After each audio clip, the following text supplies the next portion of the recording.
So, sir, we just study the sir. Yes. Most respected speaker for today's virtual CP seminar, CA Sony sir from Trichur, Vice Chairman and Secretary, CA Shivaprasad sir, immediate past Chairman, CA Jayaprakash, Treasurer CA Dinesh K. Kumar, Managing Committee Member and past Chairman, CA Saju Sridhar, all the illustrious past Chairman of Kannur branch, fellow members of the profession, friends and my dear students, a very good afternoon to all of you. Today we are blessed with the presence of one of the senior members of the profession and past chairman of Kannur Trichur branch, a dedicated professional and teacher who will present the topic, a critical analysis of deposits under the Companies Act 2013. The topic will also cover matters relating to filing of Form DBT3. The topic acceptance of deposits under the Companies Act 2013 has got such an importance due to the huge penalty provisions attached to the violation. The penalty can go up to 10 crores on the company and up to 2 crores with the imprisonment up to 7 years on the officer of the company who is in default. I'm sure that Sony sir will, who is an expert in company law, will throw light on all the provisions relating to the acceptance of deposits under the Companies Act 2013. Dear Sony sir, on behalf of the Kannur branch of SIRC of ICAI, I extend a very warm welcome to you to this virtual CP seminar of the branch. And at the same time, I thank you for accepting our invitation and for the support you extended to the Kannur branch. Thank you and welcome you, sir. I also wish you all the very best for all your future endeavors. Thank you. I also extend a very warm welcome to all the managing committee members, all my senior members in the profession, friends, and to my dear students. Members, please remember to fill and submit the Google form, which is already shared in our WhatsApp group to get the CP credit. And a few programs which are on the way are 21st June, that's the coming Monday, is the International Yoga Day. Since it is a working day, we will be celebrating the Yoga Day on 20th June, that's on Sunday, a 1 hour session from 8 a.m. to 9 a.m. One trained volunteer from Isha Foundation will guide us in Zoom platform. On next Monday, that's the 21st June, our own young member, CA Ashin Pirinto, will come up with a novel topic, share market transactions and its taxability. The timing will be 7 p.m. to 9 p.m. 25th June will mark another milestone in the history of the Kannur branch. Past president of ICAI, CA Manoj Fadnis sir, will be addressing on the topic new code of ethics and disciplinary mechanism. CA Babu Abraham Galivelil and CA Jomon K. George will also be with us on the seminar. The timing will be 5 p.m. to 7 p.m. Now I request CA Saju Sridhar, member and past chairman of the branch, formally introduce CA Sony sir to the participants. Saju, please. Chairman of the Kannur branch, CA Reji PG, speaker of today's session, CA Sony CL from Trichur, members of the management committee, members of the profession, students and dear friends. One of the most learned and distinguished speaker of today's session, Sony CS. The fellow member of the Institute of Chartered Accountants in practice since 2001. He is a faculty for financial projects, budgeting and GST at MSME Institute and DIC. He is a faculty for company law, e-filing, TDS and income tax e-filing, GST at various branches of the Institute of Chartered Accountants of India. He is a faculty of income tax department for TDS and statement of financial transaction. He has served as in the capacities as joint secretary and honorary secretary, vice president and senior vice president, and president of Trichur Management Association, an association affiliated to All India Management Association. And during his tenure as a president, he was TMA bagged Best LMA Award from All India Management Association, New Delhi. He has served as the past chairman of Trichur branch of SIRC of ICAI during 2011-12. And during this period, Trichur branch bagged the Best Branch Award at the regional level from Southern India Regional Council, Chennai. It was during his tenure that Trichur branch acquired land and building for its new branch premises. Apart from being a qualified chartered accountant, he also holds diploma in information systems audit awarded by Institute of Chartered Accountants of India. He holds he holds diploma in international trade laws and World Trade Organization of ICAI. He is a qualified law graduate. He has also undergone executive education program conducted by the in the topic management and finance for experienced chartered accountant, conducted by the Indian Institute of Management, Ahmedabad, and is an alumni of IIM Ahmedabad. With these few words, it gives me immense pleasure to introduce to you the distinguished speaker of today's session, CA Sony CL, sir. Welcome to this session, sir. Thank you. Thank you. Thank you, Sajju, for the introduction. And now I request CA Sony sir to kindly proceed for the presentation. Please, sir. Thank you, CA Saju for nice words of introduction. Good afternoon to all, respected chairman of Kannur branch and my good friend, CA Reggie PJ, vibrant vice chairman and secretary of the branch, CA Shiva Prasad sir, treasurer, CA Dinesh Kumar, past chairman and Sikasa chairman, CA Saju Sridhar, Jay Prakash, past chairman, Galaxy of past chairman of the Kannur branch, senior members of profession and my esteemed professional colleagues. At the outset, I thank Chairman CA PJ Reggie and the team of managing committee for giving me an opportunity to present the topic critical analysis of deposit under Companies Act 2013. The topic is very important, especially at this point of time. We'll discuss in length and breadth of the various aspects of the deposits schemes under the Companies Act 2013 and relevant rules. Everyone know Kannur branch is the youngest branch in Kerala, one of the active branches in Kerala. It's very dear to me. Kannur branch is very dear to me, and visited the branch several occasions, attending the seminars and conference, interacting with the members, especially during the SIRC conference, always a cheerful moment. I still recollect memories during the foundation stone ceremony of new branch premises of Trichur branch, year 2011-12 period. The members from Kannur branch came to Trichur to meet the then president, CAG Ramasamy. The team comprises of our CA Manuel sir, past chairman, Jacob PJ, Vijayan, Rajesh, and their visit to part of the foundation ceremony of the Trichur branch. Also same time, they came to get the permission to the Kannur branch from then President CAG Ramasamy. Say almost a foundation for the Kannur branch. Till that time, it was an association. I think that day the members can able to meet the then President G. Ramasamy and able to convince him the importance of having a branch at Kannur, and rest is history. Later, I think after starting the branch, Emmanuel sir and my good friend C.A. Vijayan came to Trichur to know about how the classes in Trichur branch is conducting and so on. The growth of the Kannur branch is very phenomenal. I think now there are almost nearly 300 members and students.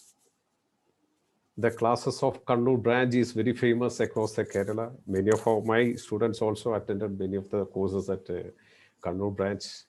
The faculties are very happy the way in which the Kannur branch is treating their faculty members. Many of my close friends are also taking sessions at Kannur branch.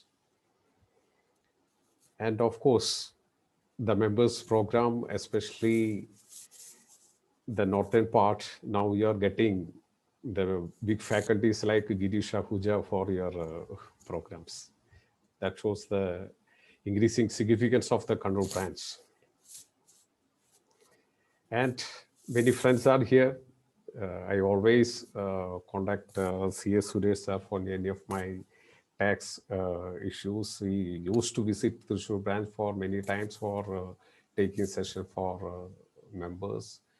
Mohan sir, then Srijit, of course, some of the students who has studied at Trichur branch like Mohammad Faisal, Sheena, Gerald, they're all undergone their GMCS that point of time. Now the Kannur branch is having their own GMCS class.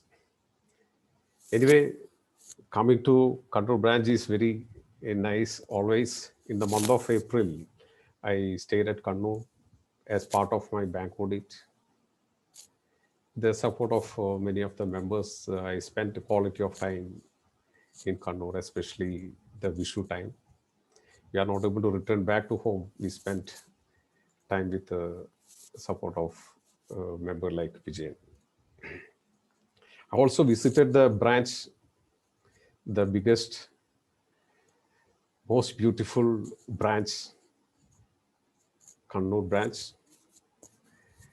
Feel proud of you because of the wholehearted support and effort of all the stalwarts and past chairman of the Kannur branch able to make such a dream into reality. The chartered accounts in Kannur is always very dear to me and very loving and caring.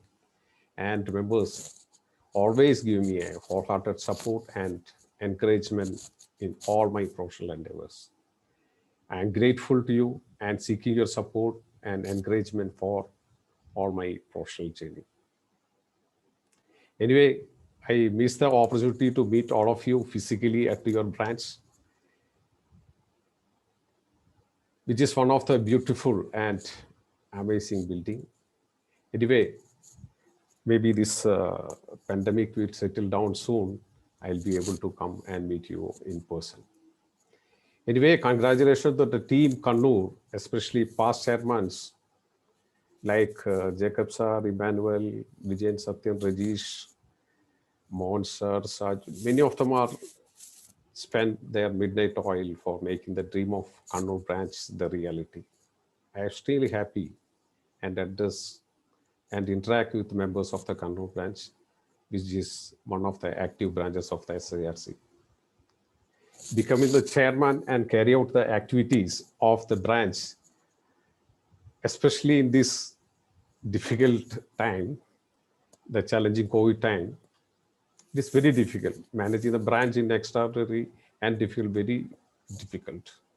The branch is very lucky to have the chairman like our beloved CA Raji to lead the branch in the extraordinary time. Of course, Kannur branch is scaling more heights by organizing more number of programs for members and benefit of the students, courses, and other leadership and vibrant team of managing committee, our chairman PJ Raji, Shiva Prasad, Saju, and all are taking a lot of effort. Congratulations to the team. Due to the lockdown and related restriction, we are not able to meet physically. Sorry for that. The small virus from Wuhan totally disturbed us. And it disturbed the way in which we are doing the business and the way in which we are living. Now almost all supply chains are broken and business and industries have to survive. Now we are at the verge of the second wave. We are all are saying we have to face one more wave, third wave. The first wave, we used one mask. In the second wave, we used 2 masks. And third wave, of course, we may use 3 masks. Anyway, this is one of the worst hit pandemic in this century. Most of our business are disrupted. Meanwhile, the central government give relaxation to many tax due dates and also relaxation by MCA for many compliances, moratorium for repayment of interest and so on, in order to boost the domestic industry. Definitely, COVID-19 relayed many of our programs and plans. Most of our SMEs are struggling a lot to meet both ends.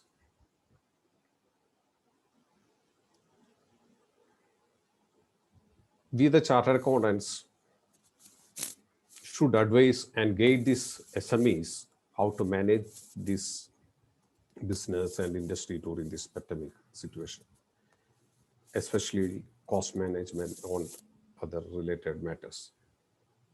In the last year, we closed for several months due to the COVID. We never expected this second wave.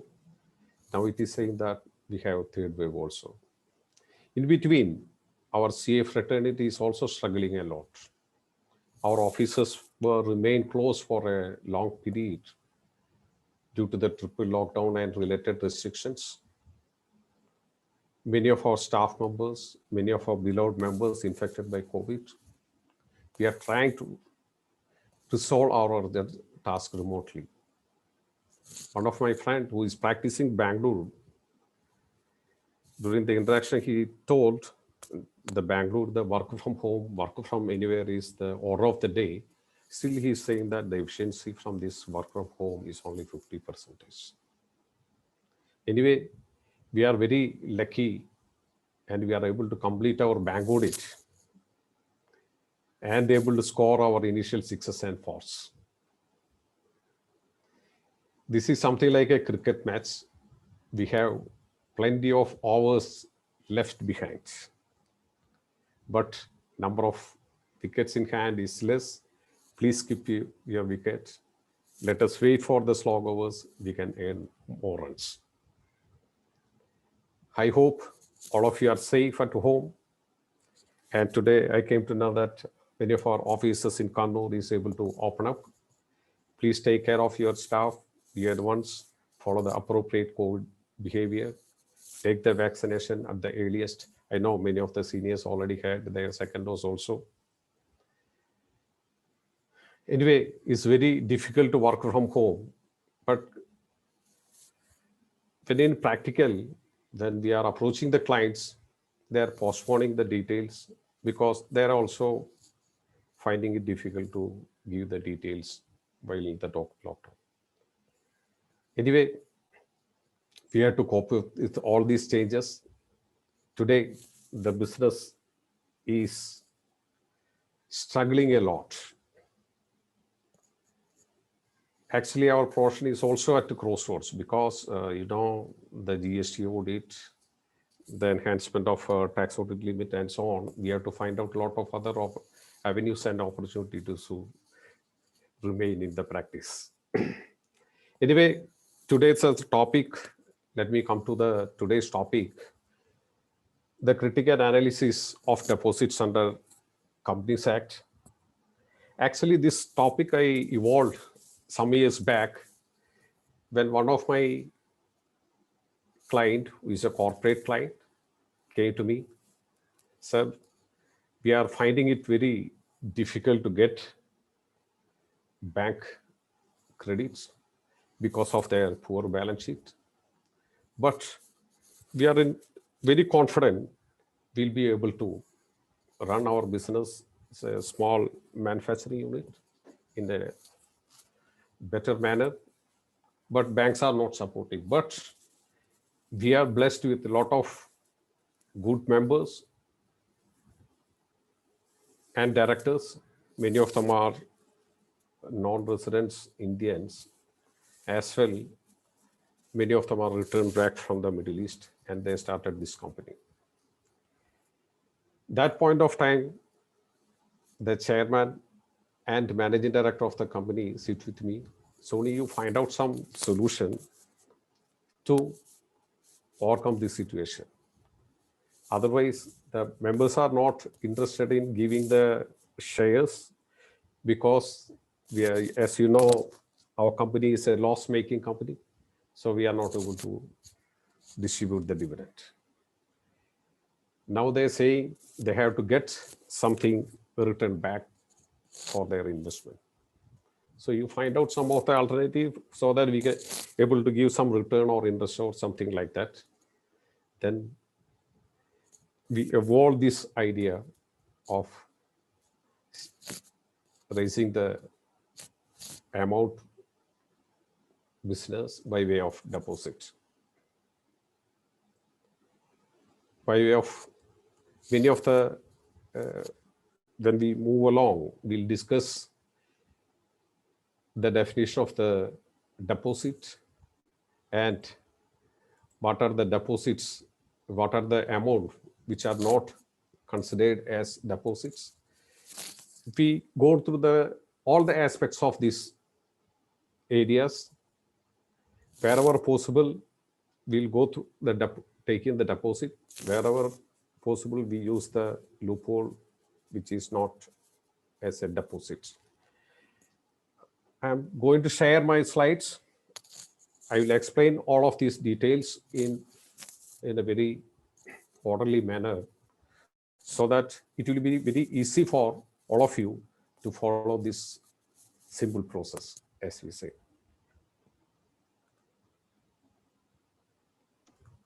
One second.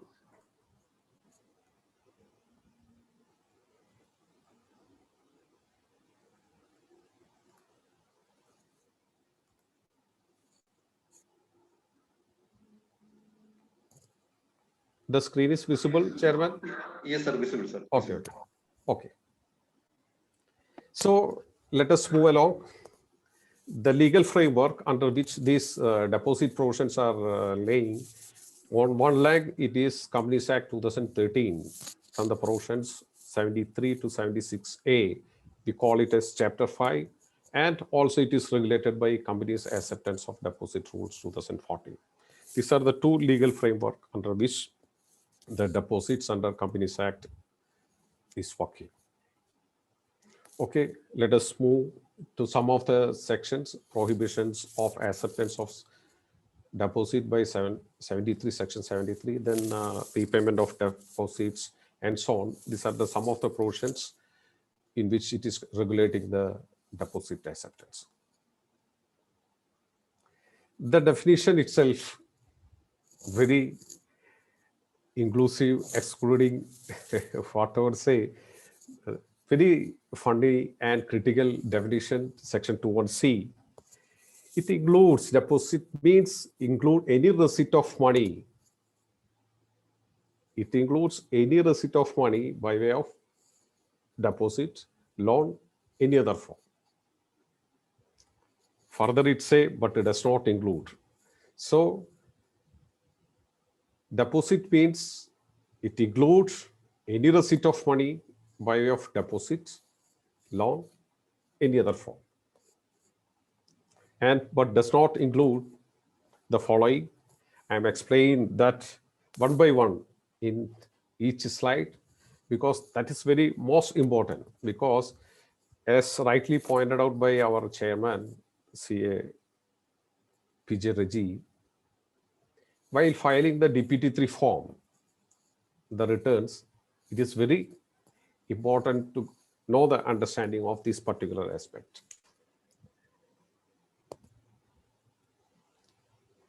The first one, amount received from the central government or state government will not considered as deposit, even from the local authority or statutory authority under the Act of the Parliament, legislature, etc. The first point, very safe, if your company is receiving any amount from central government or state government and local authority constitute under the Parliament, does not constitute deposit. The second situation is the foreign governments, foreign Asian Development Bank and multinational foreign citizen, all these, everything controlled under FEMA Act. So here, if something is received from that angle, will not treated as deposit. If a foreign citizen is given some money to your company, it is regulated by Foreign Exchange Management Act. We have to comply with the provisions of the FEMA, but here it won't treated as a deposit. Then, of course, as you know, loan facility from banking company, State Bank of India, or any public sector bank, or a public financial institutions or scheduled bank, this won't considered as a deposit. Why I am emphasizing this point, you may be thinking why I am emphasizing this point, because you have to give this information in the DPT3 form.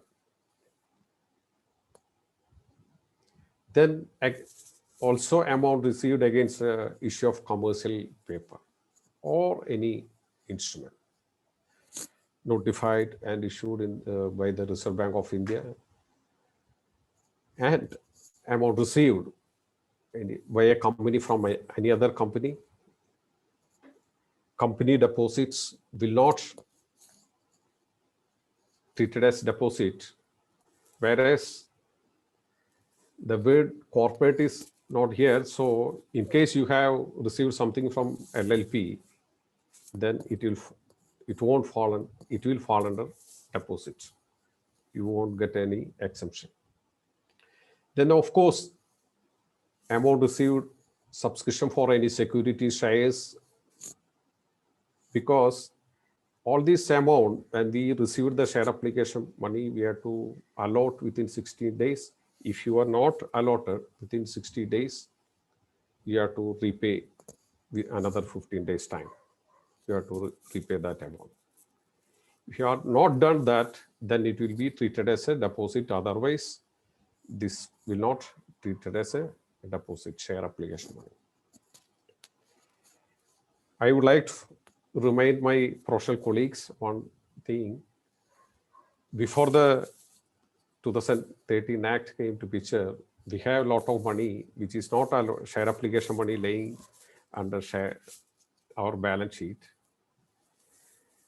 I see many of the balance sheets, still that amount is laying as share application money pending for allotment. Sorry. What is the issue? Now that share application money will be treated as deposit. It is not allotted.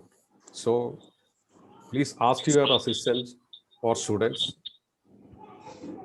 Please go through the balance sheet. If any amount, share application money or allotment of securities like debentures, etc., is remaining in our balance sheet, please allot that amount. Otherwise, especially nowadays, the MCA started with the Central Scrutiny Center.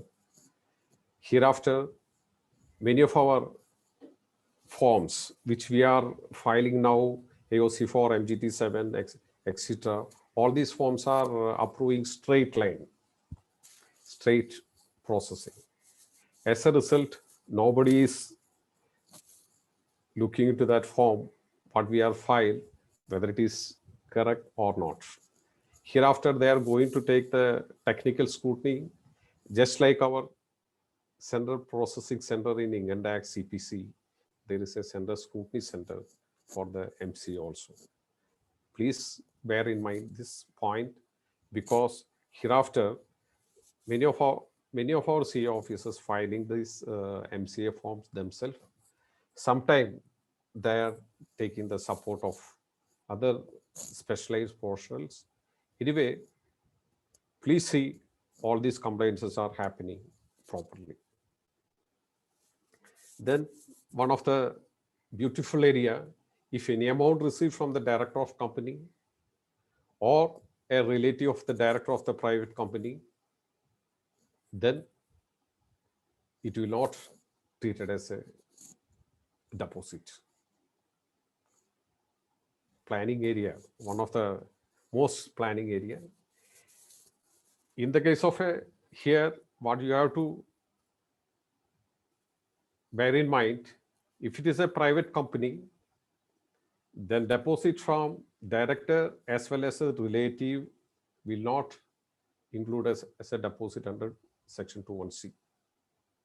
Whereas in the case of public company, only director is eligible for giving the money I mean, if director is given some money to the public company, then it won't treat it as a deposit.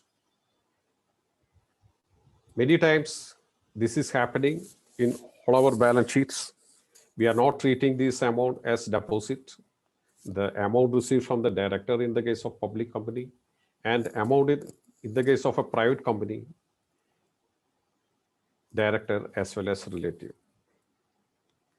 In the bottom side, I have given a box where it is mentioned that at the time of giving this amount, they have to give a declaration. They have to give a declaration to the effect that the amount is not being given out of the funds acquired by him by borrowing or accepting loan or deposit from others. This is the most critical point. At the time of giving the deposit, the director or relative has to give a declaration. Effect that amount is not given out of the funds which is borrowed, accepted out of a loans or a deposit from others. This is the most critical point because during the audit and compliance checking, it is seen that yes, we have received the amount from the director, we have received the amount from relative, and okay, we have an understanding it's all deposit, but literally no evidence stating that this amount is out of own fund, not from the borrowed fund. The reason why in one of my case, it has happened that the director is not given the declaration. Okay, later point of time, the relationship within the directorship has been changed, directors has been changed, and some of the intervention of this MCA, he was not willing to give this declaration. Actually, we have an understanding, okay, we are giving the money and we have to take the declaration, etc. and so on. But actually, we are not doing that. As a result, if something is happening after some point of time, company will not be in a position to show the documents. Because the many times they are bringing the money, sometimes they're borrowing the money from their personal loan, that they pledge some gold or something, and they are bringing to the company like that. So it is clearly proved that it is from the borrowed fund. So this is one of the important area. If director or relative of a private company or a director of the public company giving some amount which is not treated as a deposit, then ensure that they have to give a declaration. In one of the case, it's very they have brought this money. Then later point of time, during the audit time, sir, this compliance is not there. So you have to get a letter from the director. Then that point of time, director saying that, actually, I have given this money from borrowed fund. It's clearly evident from my bank account. I took my personal loan and that amount, due to the emergency of the company, I have passed to the company. If the company has alerted me at the time of giving this amount, I will never give this amount to the company. The reason why, because I am very confident this amount is from the borrowed fund. Like that, they will say. This is the peculiar nature of all our clients, because if something we have warned them in the upfront, then they won't do. If it is some later point of time, they will say whatever excuses they have to say. We know when we started the GST, many of our traders saying that we are not computer friendly, we will not be able to file electronic filing and so on. You know, when lockdown came in the last time, I think many of our beverages outlets closed down. Then one app, government come up with the app In that app, you can register your whatever required for that. You know, this is a peculiar character of our clients also. They may say excuses if we are not informed them in upfront. Okay, moving from that area. So please take care. If money is taken from the director, you should get a declaration from them. Okay. Then moving to the next, any amount raised by issue of the bonds or debentures. Nowadays, many of the companies are raising fund through bonds and debentures, secured and unsecured. Okay. In the case of if it is a first charge against the assets, which is described under Schedule 3, property, plant, equipment, and so on, not the intangible assets. And it is compulsory converted to the shares, equity shares. Then that won't treated as a deposit. Similarly, an amount raised by issue of non-convertible debenture, not constituting charge of the listed recognized stock exchange. In that case also, it won't treated as a deposit. So it does not include as a deposit under section 21C. So one is bonds and debentures, secured bonds and debentures. Next is non-convertible debentures, unsecured. Then next area, sometime many of companies putting amount through employees' heads.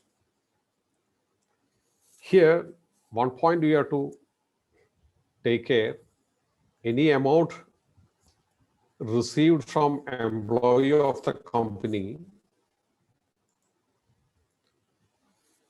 any amount received from employee of the company, not exceeding his annual salary. Suppose the annual salary of the employee is 3 lakhs. And we receive amount more than that for a contractual obligation or whatever may be as a security deposit, non-interest bearing security deposit.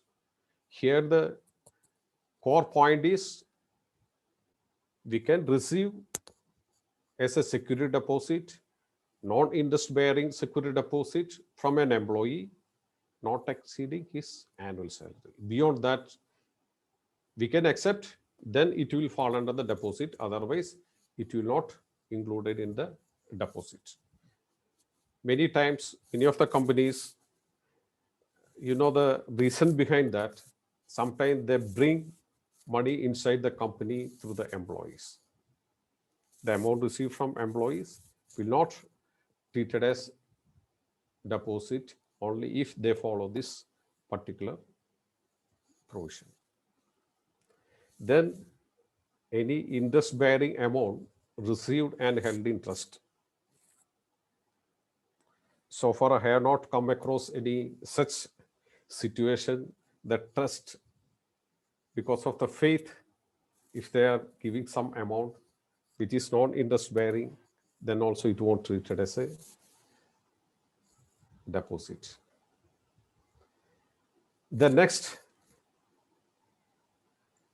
important one is that many times in our business, we are receiving advance from customers for the supply of goods or supply of provisions or services and so on.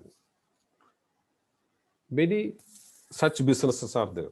They are receiving some advances upfront from the customers, especially in jewelry business. I can say in jewelry business. And some other similar businesses are there where we are receiving money from the customers upfront. Here, some of the such situations, it won't treat it as a deposit. Now we are going to discuss some such type of situations. Any amount received in the course of or purpose of the business. So that is absolutely clear. The amount received in the course of business for the purpose of the business. Okay, fine. Not a personal amount. Here, for advance towards supply of goods and provision, appropriate against supply of goods. Suppose you are received an advance, you have to appropriate. That means you have to settle within a period of 365 days. 365 days from the date of acceptance of such advance. That is the most crucial one. Within 365 days, you have to appropriate such an advance. If it is beyond 365 days, then this will be treated as deposit. So nowadays, because almost all books of accounts are maintained in software, it is very easy to get the details of the advances received for supply of goods or services or portion beyond 365. Aging analysis is very easy. So please take care. If any amount is laying beyond this period, please repay immediately, else you will land up in some issues. Then some cases we are receiving amount advance towards immovable property, then it won't treat it as a deposit. Now we are discussing those points which does not include as a deposit under section 21C. Then security deposit for performance of contract, supply of goods and provision of services. So many cases we are receiving security deposit for the supply of goods and services. In such case, that security deposit will not treated as deposit under the provisions of the section 21C of the Companies Act 2013. Fine. We have some more this type of transactions that also we'll discuss in the coming slides. Here, the moot point is, if you have received some advance towards supply of goods and provisions, please see the 365 days, whether you have appropriated this amount within the 365 days from the date of acceptance of such advance. Fine. Moving to the next part of my second. Yes. It is quite natural to receive advance received under long-term projects for supply of capital goods. Such advance will not be treated as a deposit. Many of the manufacturing companies or big contractors receive this type of advance for their long-term projects. In such a case, the machinery or plant and machinery, etc., they will supply this machinery, but it will take some time because they will start its manufacturing only after getting this advance. Then it will take a long time to assemble these big machineries for big factories and plants. In such a case, that advance will not treated as deposit. So at this difficult time, especially, we can advise our clients, get as much possible advance from the parties in case you are supplying capital goods. So it will not be a problem for you. Like that, we can give some advices. Okay. Then advance towards consideration for providing future services in the form of warranty. It is very common, the advance towards warranty or maintenance contract as per written agreement. If the period for providing such service does not exceed the period prevalent as common business practice or for 5 years. Normal business practice may be 1 year, 2 years, or 5 years from the date of acceptance of such, whichever is less. It should not be exceed 5 years. We can collect advance for the future service in the form of warranty or maintenance contract, but the period should be locked into 5 years time. Then moving further, the advance received and allowed by any sectoral regulator in direction of the central or state government, that amount will not be treated as a deposit under section 21C.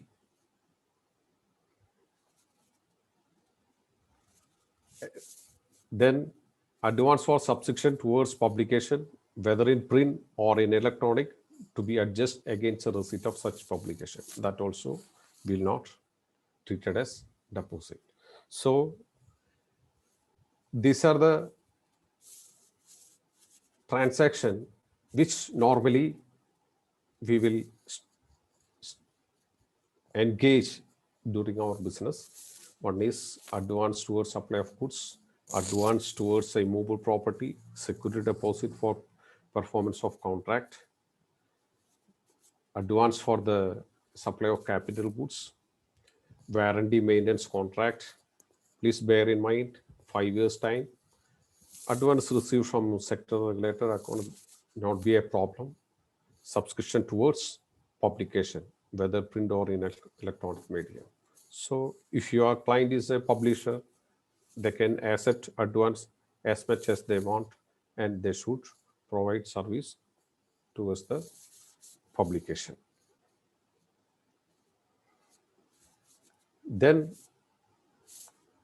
another most interesting, amount brought in by promoters of the company by way of unsecured loan in persons of stipulation of a lending financial institution. Sometimes the lending financial institutions or bank will insist promoters should bring such and such amount. In such a case, it will not treated as a deposit. The loan is brought in pursuant to stipulation imposed by the lending institution. The loan is provided by the promoters themselves or by the relatives or both. It can be a promoter or relative of a promoter or both. This exemption is available till loans of financial institution or bank are repaid and not thereafter. So all this amount received, this exemption or privilege will get until such time this amount is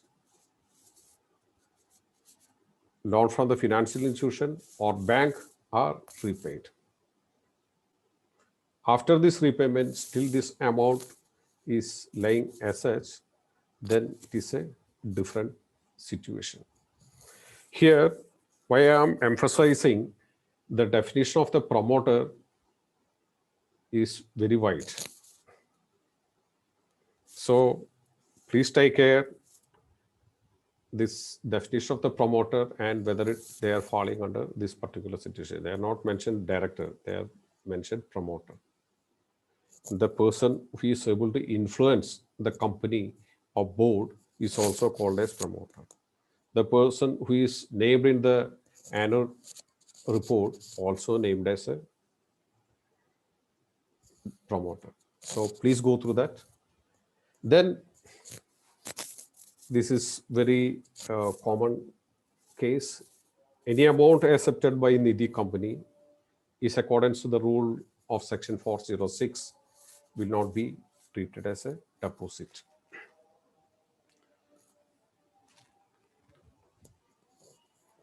So this is very easy, Nidhi company.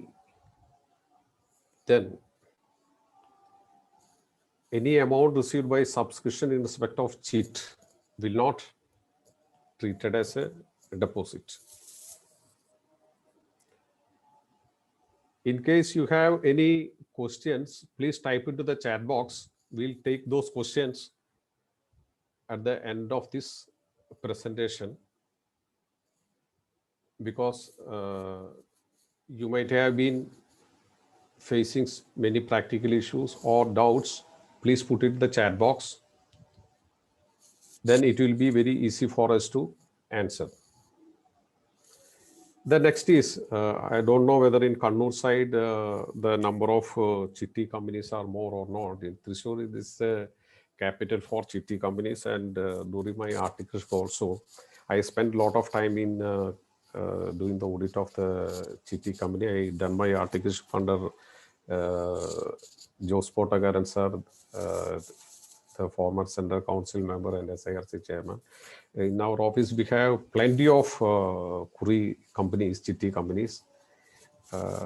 When this 2013 Act came, it was a very questionable point whether the amount received from the subscribers is deposit or not. But it's very crystal clear. Any amount received by your subscription in respect of cheat, that will not be treated as a deposit. Fine. Then about the collective investment scheme, it is not so prevalent in our part of the state. If it is regulated by SEBI, any amount received by the company, that collective investments companies will collect amount from the participants and they will invest in projects, and they in turn, whatever the return they are getting for this project, and they return back into the investors. Such collective investment scheme are regulated by SEBI, and that won't treated as a deposit. Then this is for startup companies. The next point is for startup companies. Any amount 25 lakhs or rupees or more received by startup by way of convertible note. Convertible note is something like a debt instrument. He is investing or giving to the company, and a later point of time, after some time, either they will repay this amount or they will convert this into the equity shares of the company. This is a convertible this note prevalent in the startup industry, especially in the Bangalore side. Any amount 25 lakh rupees or more received by a startup company by way of convertible note in a single tranche from a person. Here the point is 25 lakhs is from single person, not from single person and single tranche, not collectively. So in case, I think Calicut and Kannur might have some startup company, they can collect this amount, the convertible note, into something like a promissory note equity. Either it can be converted into shares or repayable within a period, like a debt instrument, not exceeding 10 years. That period for this repayment, if it is going to be repaid or convertible, not exceeding 10 years. Okay, shall we move to next? That is about alternative investment fund, like real estate investment trust, infrastructure investment trust, etc.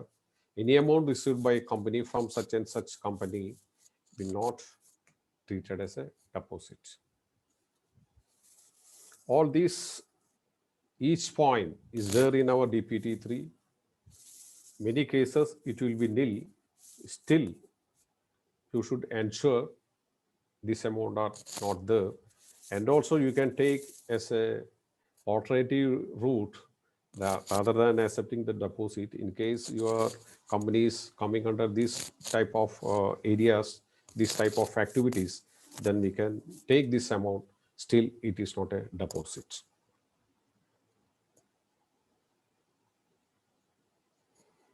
Then that's about the deposits. I mean, the meaning of the deposit start with deposit, loan, any other form, but does not include. These are the does nots, but this is something like our planning because all these avenues, areas, we can advise our clients to bring some amount to the business. Still, it is not a deposit. Next, most beautiful definition in this deposit acceptance rule, depositor. Any member of the company who made deposit with the company accordance with the section 73, that we'll discuss in the later point. Here, any member. Second is any person who made the deposit with public company. Okay, in accordance with the provisions of the Section 76. Section 76, acceptance of deposit from public. We'll discuss the nitty-gritty of what are the companies eligible for acceptance of deposit. First one is a member. Second one is public. Okay, we'll discuss in depth here and classify this company into two. Private company, let us see private company. We can accept from director, we can accept from member, relative, not from public. Then public company, we'll discuss about the eligible company and normal company in the subsequent slides. Here, if it is a normal company, relative public is not possible. Eligible company, the public acceptance regulated by Section 76. Let us move. Who are the eligible companies? Earlier slides, we discussed about the company. Who are the normal company and eligible company? The eligible company is a public company, net worth of minimum 100 crores or more, turnover 500 crores or more than or equal to 100 crores, more than equal to 500 crores. If your company is falling into this category and if it is a public company, then you can accept public deposit. That is beauty of this criteria. We call it as a eligible company.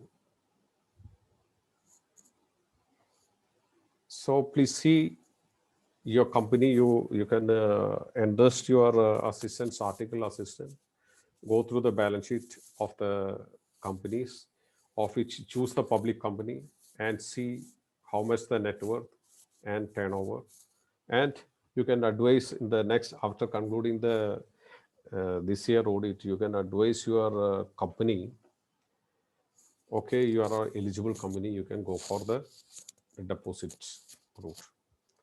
We'll explain what are the method and how we'll go for the deposit scheme. If you are an eligible company, you have to get a prior consent by special resolution in general meeting. That is the first condition. Okay, your company is falling under this category, net worth 100 crore, turnover 500 crore or more. Okay, fine. Our company is coming under public company and able to meet this criteria. Here, either the net worth 100 crore or turnover 500 crore. That is not and, it is or. The next is the special resolution should be filed with the registrar of companies. The order is resolution is sufficient for eligible company if it is within the limit of Section 181C. That we will discuss later. So, eligible company has to get a resolution, either special resolution or order resolution. If it is not falling under Section 181C, then of course it should go through the special resolution. The resolution should be filed with the registrar of companies. So I'm explaining step by step. Hereafter, it is very easy for you. Go through this document. I have explained each step. You can do your acceptance of deposit hereafter. Okay. What Section 73 says? It is a prohibitory section. No company shall invite, accept, or renew deposit under this act from public, except in a manner provided under this chapter. It is not saying about the shareholders, members, etc. It is only prohibiting no company shall invite, accept, or renew deposit under this act from the public except in a manner provided. Okay, we'll discuss what are the manner in this. Okay, then further it exempt some of the companies for which they can accept, invite, accept or renew deposit under this act because they are exempted companies. Further says banking company, the section 73 is not applicable to banking company. Section 73 not applicable to non-banking financial company, housing finance company registered with the National Housing Bank, and such other companies central government may specify after consultation with the RBI. These are the situation where the prohibitory clause is not applicable to these companies. Yes, NBFC, housing finance company, exempted companies, banking company, and any other company specified by the central government in consultation with the Reserve Bank of India. These are the company for which this provision is not applicable. We will discuss in the end what is the position of the non-banking finance company, whether they need to file the DPT-3. What is the position of the chitty company? The company, it is a company, either can be a private limited, etc. So whether we'll discuss that later. Then we are going further with the step-by-step process where how we can accept deposit from our members. How we can accept deposit from members, not from the public. That is a separate section, that is section 76, that we'll discuss later. So how we can accept deposit from members? First, passing resolution, general meeting, order resolution. Please bear in mind, if it is a deposit from members, ordinary resolution. Okay. Then issuance of circular, statement, etc.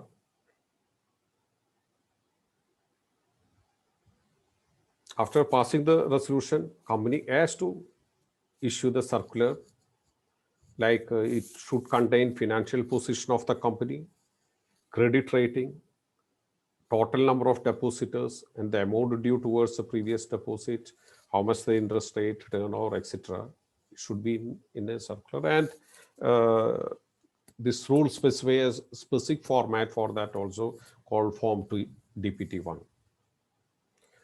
We have to send this circular advertise all our members, registered post with acknowledgement due or speed post or electronic mode. These are the three modes in which we can say. One is registered post, speed post, then electronic mode is permissible. The format in which we have to make our circular or advertisement is Form DPT-1. Okay. Then circulation. Either, in English language, in an English newspaper, and in a vernacular language, in a vernacular newspaper. English paper, English, അതുപോലെ തന്നെ നമ്മുടെ local ലാംഗ്വേജിലുള്ളത് local ലാംഗ്വേജിൽ, vernacular language in the vernacular newspaper. Having circulation in the registered place of the company. So, pass a resolution, prepare a circular in DPT-1, then circulate, then you have to get the certificate from the statutory auditor saying that company is not defaulted any deposit or interest which is taken earlier. Some cases are there. Sometimes company may fail to repay the deposit, repay the interest. Is there any solution? Yes, of course, we have solution. We have to wait for 5 years. After 5 years, you can take the or accept the deposit. So here, in this certificate from the auditor, we have to mention that company is not failed in repaying the deposit, interest, or both. Similarly, if it is defaulted, we have to state that fact also, and 5 years has been lapsed from the default, and it's made good. So he's one of our professional opportunity, the acceptance of deposit, our certificate is mandatory. Then how long this circular? Okay, every year, if I am advertising in the newspaper, English newspaper, Vernacular newspaper, etc., then filing the DPT one, etc., then how long it is required? Validity of the circular: 6 months from the closure of the financial year in which it is issued, or the date. Okay, that is 6 months means 31st March plus 6 months. Date on which financial statement are laid before the company at an annual general meeting, or in case no AGM held, the last date in the AGM should have been held. Okay. Probably it will be 30th September. Last year it was extended up to 31st December. But here the point is either 6 from the closure of the financial year in which it is issued, or date on which annual general meeting ought to have been held, or annual general meeting held. These are the two things, whichever is earlier. Okay. A fresh circular shall be issued in each succeeding financial year inviting the deposit. Okay. If this above time period is lapsed or expired, again we have to issue a fresh circular if you are accepting the deposit in the coming year also. So that point clear? Then filing of circular. That time period also I have mentioned here.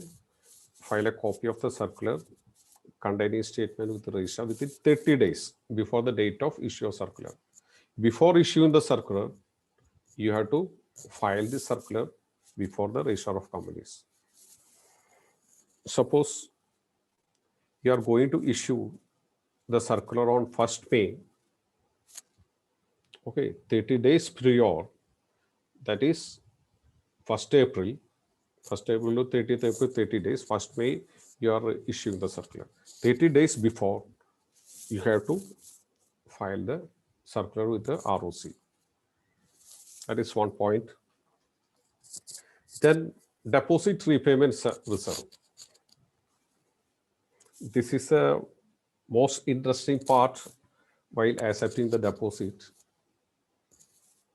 Okay, getting the deposit, following the procedure, terms and conditions, etc., fine with the company. Many times we fail to inform the company, or who are doing this particular task, specialized professional in this regard, fail to inform the company. You have to create a deposit reserve account, repayment reserve account. You have to maintain 20% of the amount in that particular account. It should be a separate bank account. It should be used only for the purpose of the deposit, repayment, etc. Here, the important aspect is on or before 30th April of each year. Due to the COVID, they have extended this period in the last time and this year also. At least 20% of the amount of its deposit maturing during the following financial year. Okay, the financial 21-22, 22-23, how much amount is going to mature? Say in the month of May, 50 lakhs rupees going to be matured. Then 20% of that amount, that is 10 lakh rupees, has to be kept in the bank account.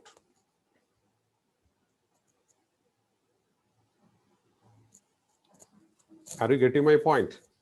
We have to get start a new bank account, we have to keep 20% of the amount in that separate bank account.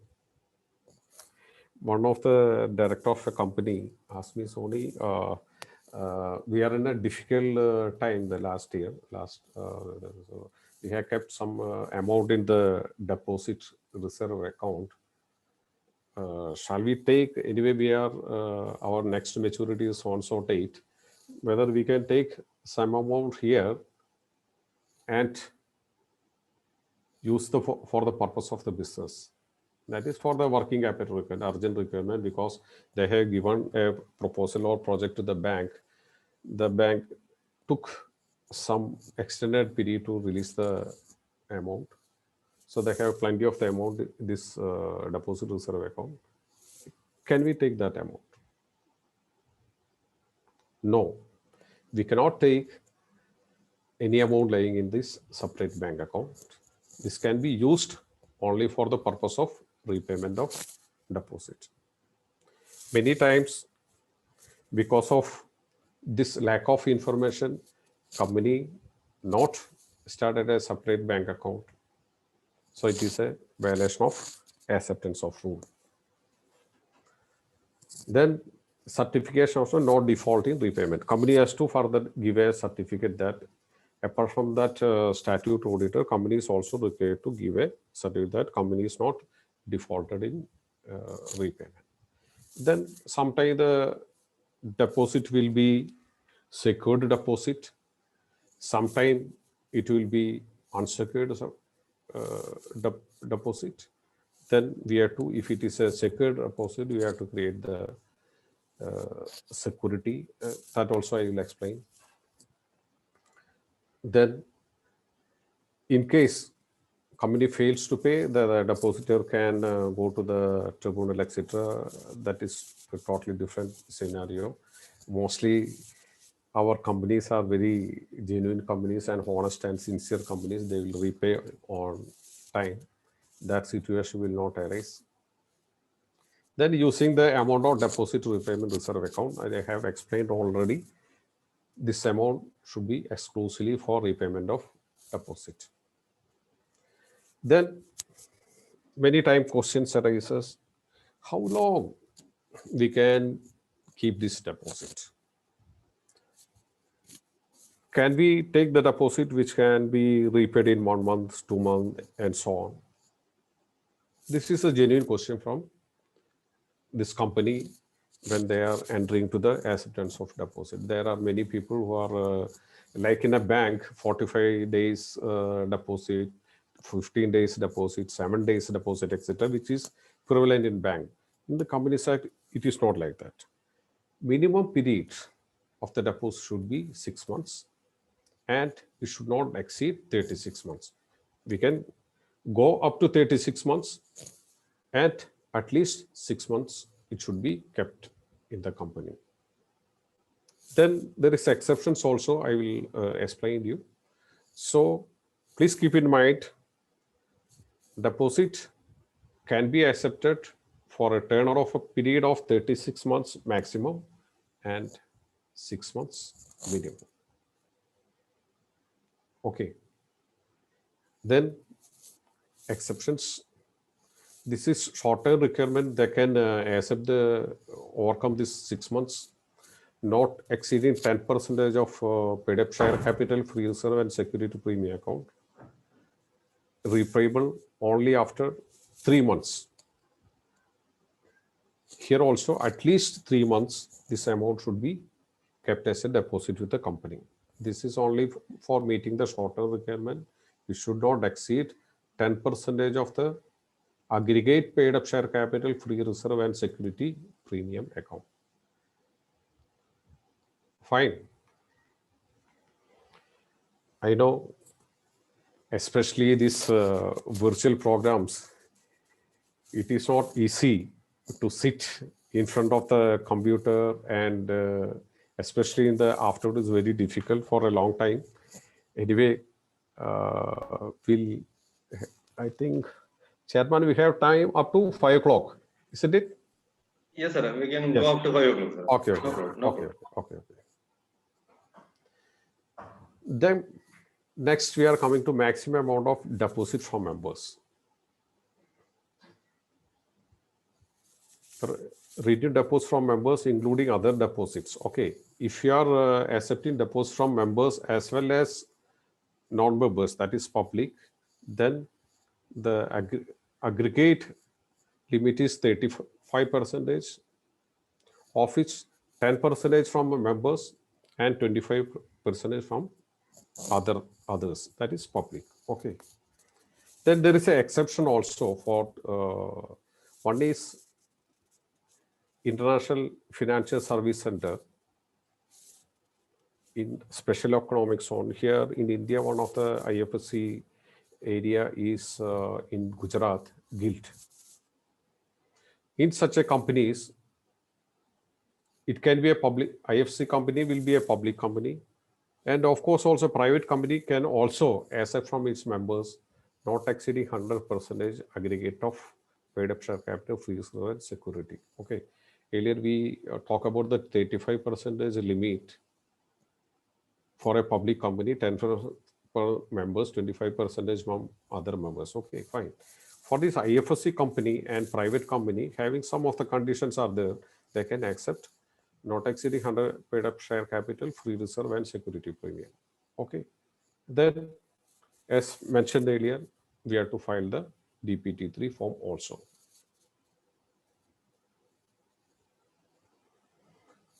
The conditions for these exceptions.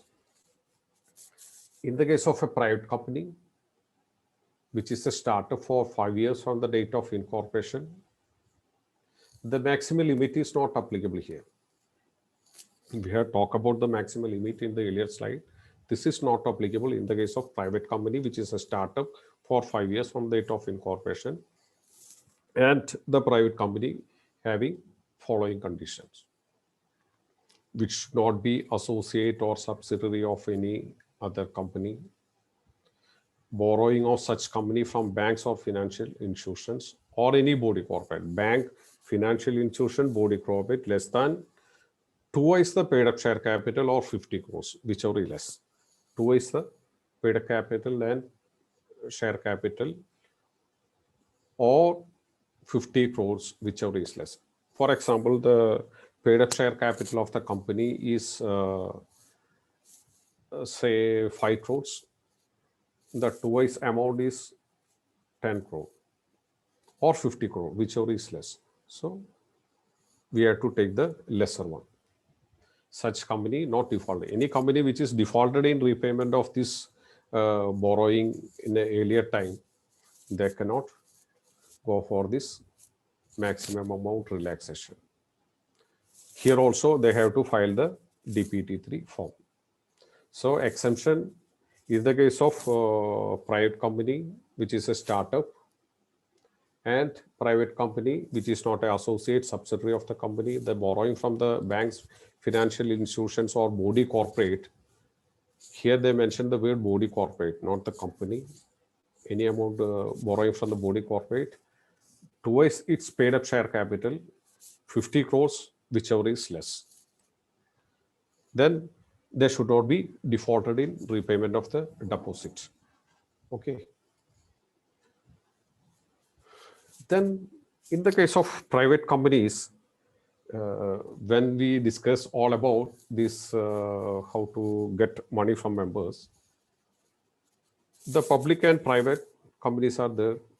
For the private companies, the acceptance rule gives some relaxation, like issue of the circular, filing copy of such circular with the registrar,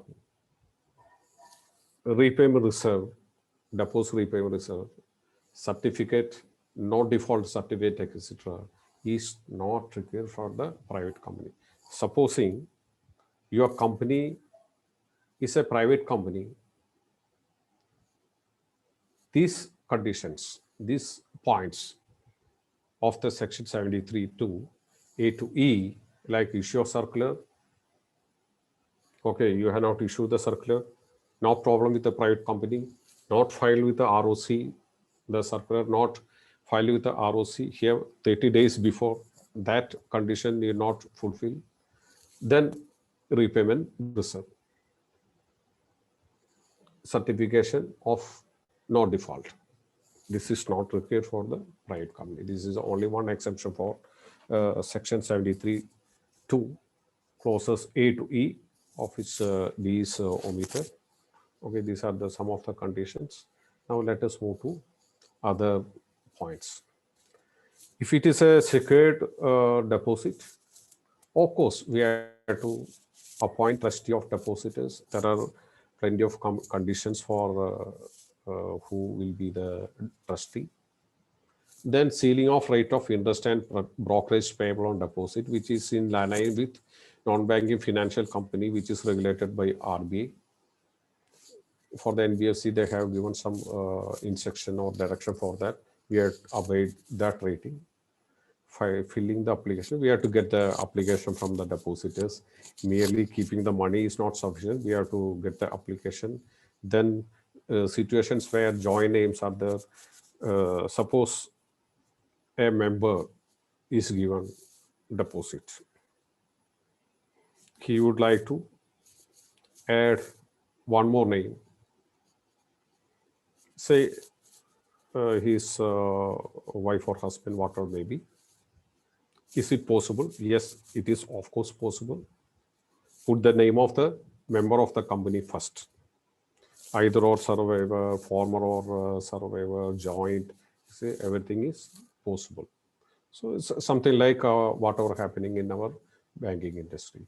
And of course, many times now all our satellite families, sometime at the time of depositing the amount in company, some of us are whether we will have any nomination form. Of course, we have a nomination form.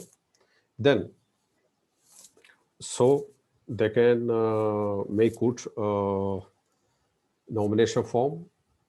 So in the event of any eventuality, unfortunate eventuality, the amount will goes to the nominee.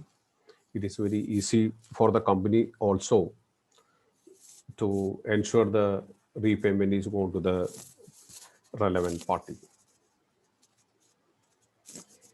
Now let us move to the deposit receipt. Whether in the banking system we will get the deposit same day. Here they given 21 days from the date of receipt of money or realization of check date, etc. So company will get 21 days time frame to issue the deposit receipt. Then most interesting question here, most of the companies not interested in keeping the registers. In the olden days, we see many of the registers in bank while you are going for the bank audit. Now all these such registers are in online format. Many cases, when we are going for audit, they have some counterfoil of the deposit receipt. Okay, deposit receipt has been issued. Application form has been received. Sometime application will not be there. Simply getting the check and issuing the certificate. We have to see application forms are there. The nomination form is not mandatory thing. In case depositor want to give some nomination form, they can give. 7 days from issue of the certificate, we have to enter into the register. The register, first you have to advise the client, you have to keep the register, and it should be ended from 7 days from the issue of the certificate. Even at least once in a while, they have to fill the register as per the law. They have to enter within 7 days. And how long it should be kept? This is the most issue. How long I should keep my books of accounts and so on. Similarly, I have to keep my vouchers, I have to keep my receipts, I have to keep my cash book, I have to keep my ledgers. Income Tax Act saying one date, Companies Act saying one date. How long I should keep register of deposits? It is 8 years. We have to keep our 8 years from the last entry which is made in the register. Then, of course, premature repayment of deposits is possible. It is very much possible, the repayment. Then filing of return of deposits. Every year, in year 1819, we have to file a one-time return. I'm talking about the yearly return, what we should file to the register. DPT3 form, it should be filed before 30th June of the every year. In the DPT3, particulars of deposits or particulars of transaction not considered deposits. We have discussed the early part of our discussion. As per section 21C of the deposit, does not include many of the transactions. That transaction plus if you have taken deposits, then both together you have to file a DPT3 form. The due date is 30th June. Okay. Then no right to alter disclosure financial. Of course, we have a disclosure in financial statement. In the case of public company, financial statement, we have to give a note about money received from its directors. So when preparing the financial statement, please see that if in your checklist, please see whether company has been accepted deposit, then in such a case, received from directors is there.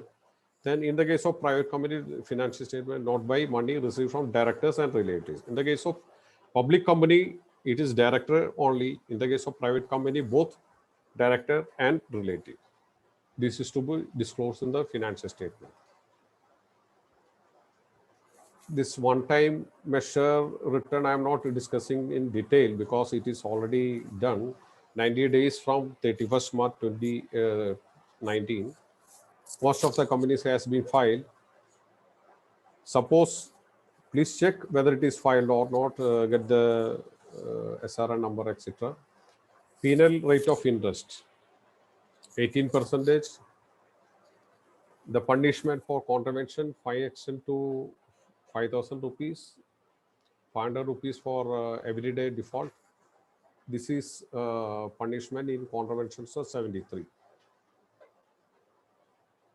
Then acceptance of deposit from the public. In this area, the acceptance from the public as well as acceptance from the members is almost similar.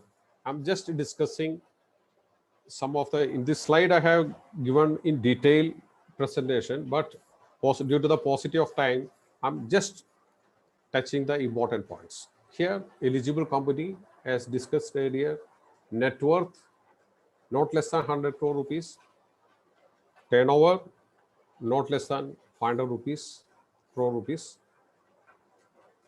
Okay, in such a case, company is eligible for accepting the deposit other than members. Okay, then special resolution in general meeting, credit rating has to be obtained from the credit rating agency. Credit rating, at least once a year, company has to get the credit rating and send to the registrar along with the copy of the same has to be attached along with the DPT3 in the case of public deposit. Then all these points, secure deposit. If it is a secured deposit, you have to create the security within 30 days of the deposit. Tangible asset only. You cannot give security of your intangible assets like a patent, copyright, trademark, etc. Then value of the security should not less than the amount of deposit accepted. The security should be more than or equal to the value of the deposit. The market value of the asset, if going to take, in the case of market value of the charge, it should be registered value. Then it should be a security created for trustee. We have to appoint a trustee. Then tenure we have discussed earlier, 6 months, minimum period 6 months. maximum period 36 months. The exceptions rule is same. Trustees conditions, minimum one trustee, can be more than that. We have to obtain the consent from the trustee. Okay, in the state, in the circular, this consent has been obtained. All these particulars has to be informed in the circular. And deposit trust deed, the DPT form, execute at least 7 days before issuing the circular, or circular in the form of advertisement, whatever may be. The company shall execute deposit trust deed, that is DPT, in form DPT2. DPT1 is for a circular, DPT for executing the trust deed, DPT3 for filing the return. These are the categories of the person should not act as trustees. Trusteeship service categories are director, key managerial person, etc. If he is indebted to the company, some peculiar relationship with the company, etc., they cannot act as a trustee. Then removal of the trustee. Sometimes this is required for the company. If the company which falls under the category where independent director is mandatory, then at least one independent director should be present in that meeting. So please ensure that at least one independent director is presented in that meeting. The members 10%, others 25%. In the case of government company, they can accept up to 35%. Then this is already we have discussed in the other part. Deposit reserve due to the paucity of time, which is both of them are almost same, nomination, etc. Register of deposit. Here I have given what are the ingredients should be there in the register of deposit. It will be very, I am giving this presentation to the branch. I am forwarding to the chairman. You can take this and you can see what are the important things there. Then filing return, as discussed earlier, it is on the 30th June each year. Then disclosure of financial statement, I discussed penal interest, all these are discussed. Then, as rightly pointed out by our chairman in his initial remark, the punishment for contravention of section 73 or 76, that is coming under 76A, with a fine which shall not be less than 1 crore rupees. Company is punishable, as well as officer in default also punishable.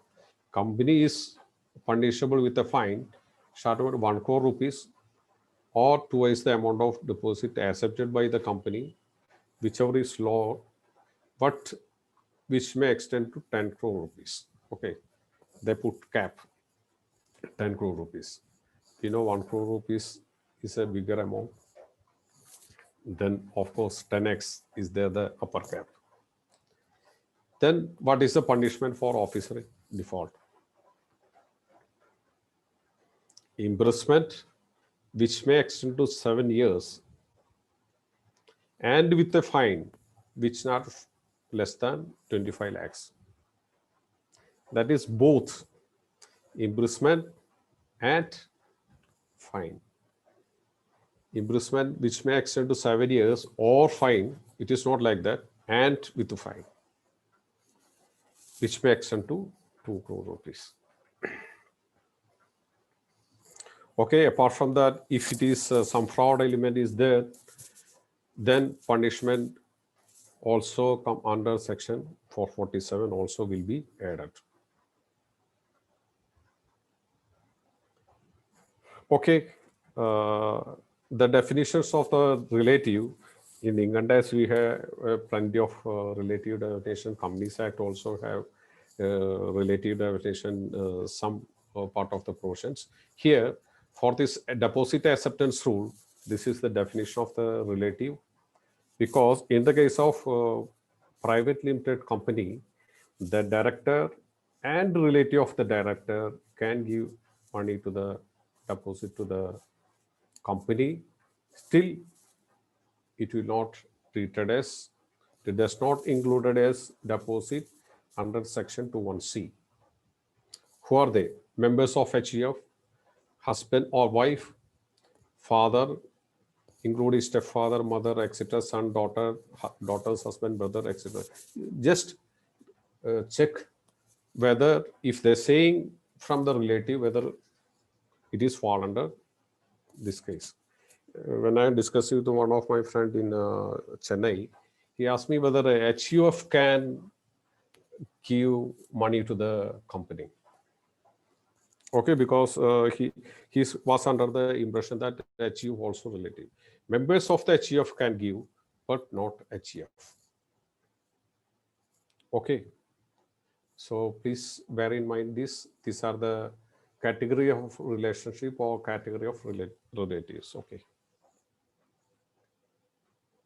Then limit of accepting deposit. I have whatever we discussed. We put it in a pictorial format. From the members, private company can accept, public company can accept. Startup, there is no limit. Other than startup, we discussed for the private company 3 conditions. That is a public company. In the case of IFSC company, International Financial Service companies, which is located in a special economic zone or guild, etc., they are separate condition. Then eligible companies, 10% of paid up share capital, security premiums.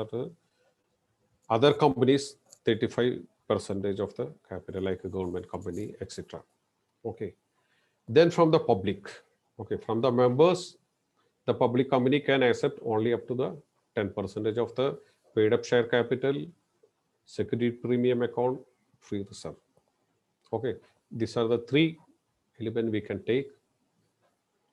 Then in the case of public company, we can categorize to eligible company and government company. Eligible company, the 100 crore capital and a net worth 5 crore, etc.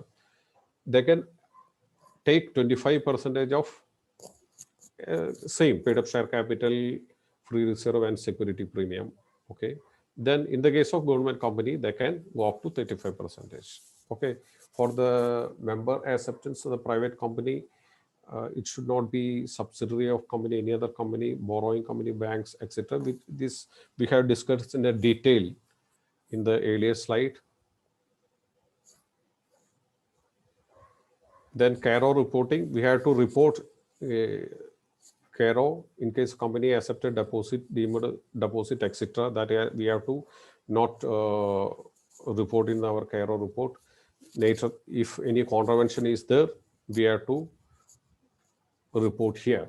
Then as discussed, we have to disclose in director's report also, money accepted board report. Okay. Then form DPT3. Okay, let me come to next slide. This is about one-time return, which already your company might have been filed. Every company shall furnish one-time information about the outstanding receipt of money, etc. This is a one-time return. Still, I'm getting many of queries from my friends that Sony, whether I had to file 2 DPT3. Okay. No, DPT3, only one DPT3 is required.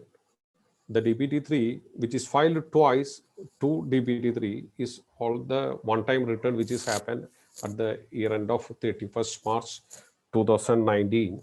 And from 90 days onwards, we filed already. That is not required. Nil return also compulsory in the case of one-time return. Government company, all companies, private, public, etc. Government companies not required to file the DPT3 form. Okay. These are the some of the element of differentiation between the one-time return and regular return, which we the one-time return is not relevant now. Still, I am explaining for academic interest. The one-time return contains all the sum received between 1/4/2014 to 31st March 2019. Here, return of it may be the return of deposits. It may be transaction not considered as a deposit, which we detailed discussion has been done in section 21C. So one-time return of the deposit which is between 1/4/2014 and outstanding as on 31st March. Okay, between 1/4/2014 and 31st March 2019, you might have repaid a lot. Only outstanding amount has to be reported here. Okay, the due date is already over. Audit certificate is not mandatory. Here, in the case of regular return, the normal due date is 30th June of every year. Due to the COVID, last time they have extended. And here, audit certificate is compulsory if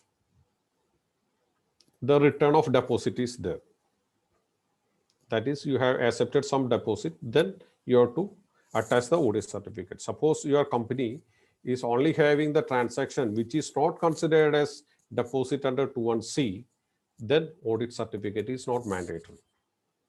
That is a crux of the point. Still, confusion is among our professional fraternity on companies whether I have to attach the audit certificate along with the DPT3 form, even though I have not accepted any deposit, only accepted deposit. Accepted deposit, the amount which is not considered as deposit under section 21C. Clear? Hope we are both are same page. Let me move to the next. Then how we'll file the DPT, take the last audited balance sheet and ascertain the payables of 31st March 2021. And bifurcate into, if company has accepted deposit, you can directly get it from one ledger. If it is exempted under section 21C, then you have to take all this amount and then compile and audit the certificate if necessary, if deposit is there. Then I'm just collating all the forms which will be very useful for you for your further reference. Form DPT1, circular advertisement, to be filed 30 days before the date of issuance. Form DPT2, trust deed. Form DPT3, return of deposit. Form DPT4, statement of deposit exceeding the outstanding before Companies Act 2000. You might have already filed to be already 3 months after the Companies. But Companies Act 2013 is started. Before that, we have 1956 Act, which is totally different. Somehow, in that case, many of the companies having deposit percent, that 35% ceiling, etc., is exceeded. Then they ask the companies to repay this deposit according to the terms and conditions or maximum limit of 3 years. Many of our professional friends supported the companies with starting more needy companies where they find alternative route to get the deposits. Because for these companies, it was very difficult. For some point of time, this relaxation was not there. So the acceptance of deposit was so difficult at the initial points. Okay. Then consequence of the valuation is a pictorial format, what we have discussed, deposit accepted, which we have already discussed. Let us move, I think, Chairman, any question is there? Yes, sir. Some questions are there in the chat box, sir. Okay.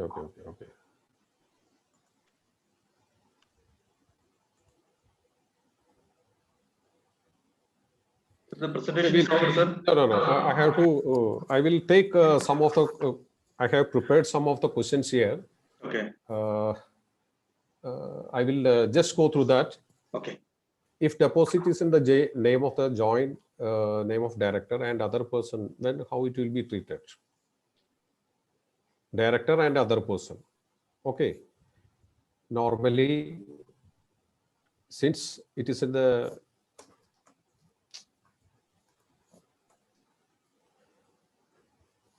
I have already explained to you, if it is the joint name, director is permissible.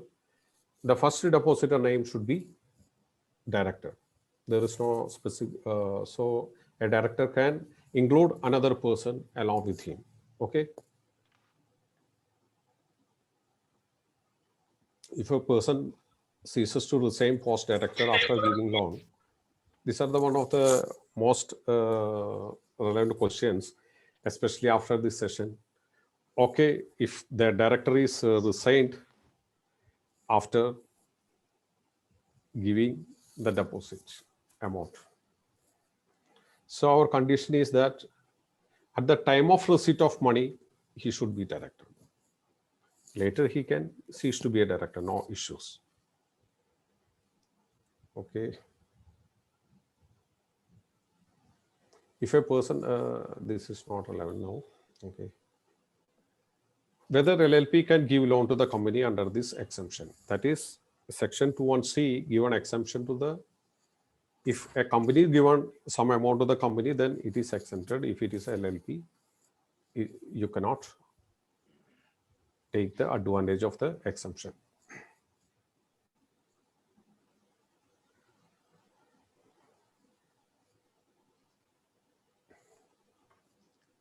Let me take questions now because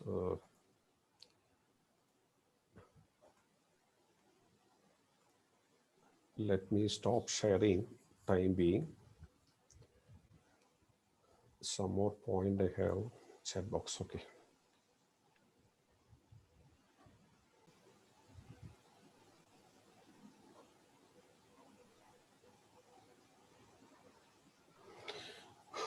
Okay. Okay. First question, very interesting question, very important point. Can you please explain regarding share application money for pending allotment? Okay, I'm very happy to see that question. As per the present law, for the securities or shares, when we got the share application money for allotment, we have to issue the shares 60 days from the date of receipt of share application money. Okay, 60 days. If it is not issued within 60 days, company has to, due to various reasons, suppose if it is a oversubscribed on many reasons are there, company has to repay this amount within next 15 days to this applicant. That is a point. Am I clear? Yes. Then next is our Mohan sir questions. Is there any restriction on the rate of interest payable on Laken from the director shareholders of a private company? Very relevant questions, sir. All these interest rate are regulated by, in this case, we have to go to the RBI directions for NBFCs. I have gone through that point. 12.5% is the rate of interest, whether it is a shareholder of director, whatever may be, the rate at which we can go up to is 12.5%. Anyway, in case any change in the latest RBI direction for NBFC, I will come back to you in offline. Then one more question, I think, register creditors. Here, advance received for supply of goods or services outstanding more than 365 days is considered as deposit. Okay, sundry creditor will arise when we procure some raw material from a company and amount is payable to that company will fall under sundry creditor.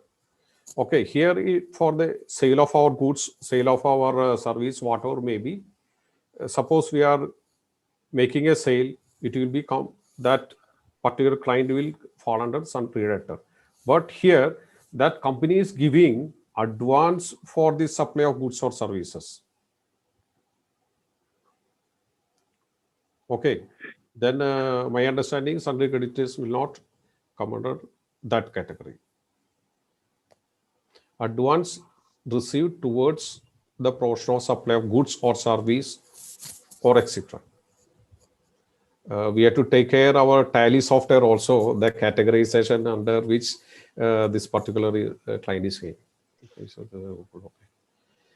then Ganesh Krishnan sir question, how jewelry accepted deposits is penalty minimum 1 crore, is a member include preference shareholder, is it okay to hold nominal 1 share to escape the restriction? Okay, very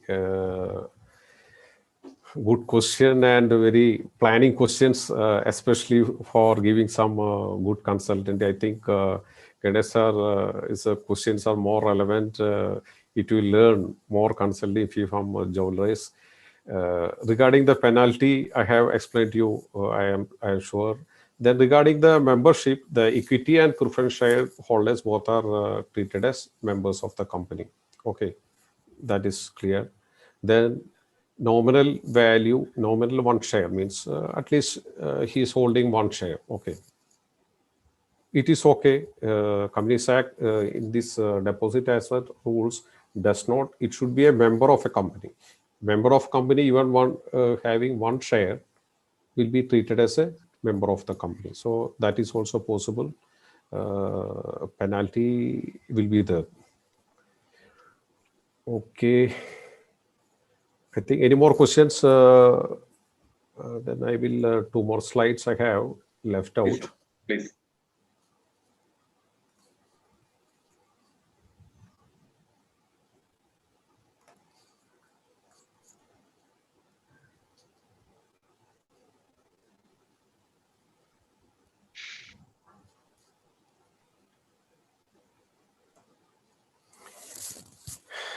This is, I will always talk to my students about this. The illiterates of the 21st century will not be those who cannot read and write, but those who cannot learn, unlearn, and relearn. This is a statement by Alfred Toffler, not by me. Why I emphasize this point, when I started my studies, CA, Companies Act was 1956. KGST, Kerala General Sales Tax Act was the prevalent. When I done my law at Karnataka, it was Karnataka General Sales Tax Act. Then later I studied value added tax. Now everything fresh, GST, again GST, then Companies Act 2013, and a lot of changes happening. In the income tax itself, a lot of changes, faceless assessment, etc. Many things are happening. So I think we have to unlearn a lot of things. Whatever we learned during our CA days may not be relevant now, but principles are of course true, but we have to learn a lot of things from us. I am sure maybe in a physical format after the session, we'll have more questions. It was an opportunity to interact each other. Riji sir, it was very fun of that answering that questions. In case further you have questions, my email ID and mobile number is here. You can contact any point of time. I request all of you to stay safe and wear a mask and stay home, stay safe. But now lockdown is over, especially in the part of the Kannur. So please take care, your dear and ones. Especially, I suggest many of our members that we have taken the vaccination, but our staff, our students are not.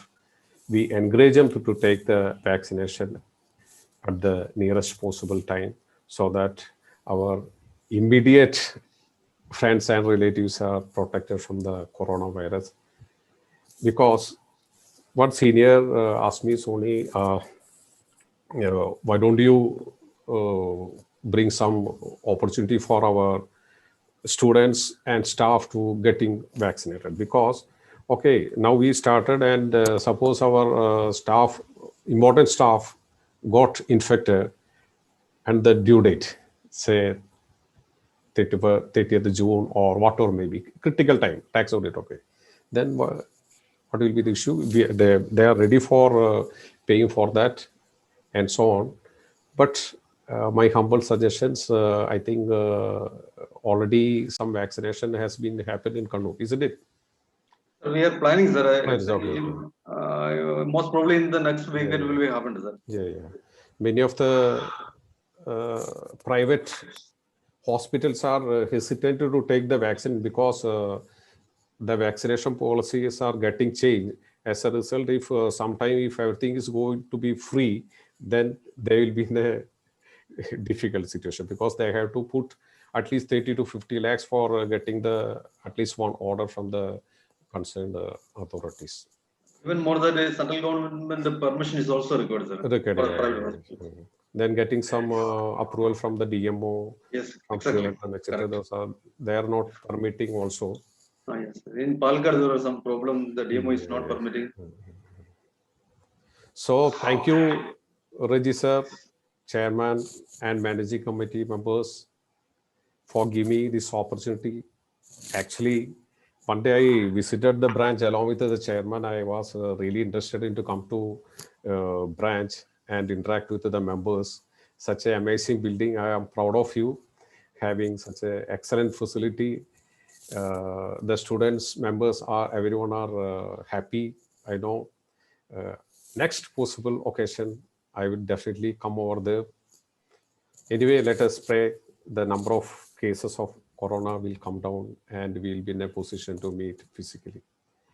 I am grateful to each one of you for your immense support and encouragement given to me all these years. I seek your continued blessings and support in further professional journey. Thank you very much for this opportunity. Thank you one and all. Thank you. Sir, thank you very much. Any more questions? Yes, sir. Yes, okay. Sir. If there is anything, we can discuss, sir. Okay. Thank you very much, sir. Thank you for your good words also. Thank you very much. Sir, it was very beautifully covered. The presentation was very beautiful. You covered everything. What will include, what will not, who are all exempted, and the procedure to be followed. The members and students, now the floor is open. If you have any further doubts, I think there cannot be any doubt. But still, if there is any doubt, you can come up. Either you can ask, otherwise you can put the questions in the chat box. And the faculty is ready.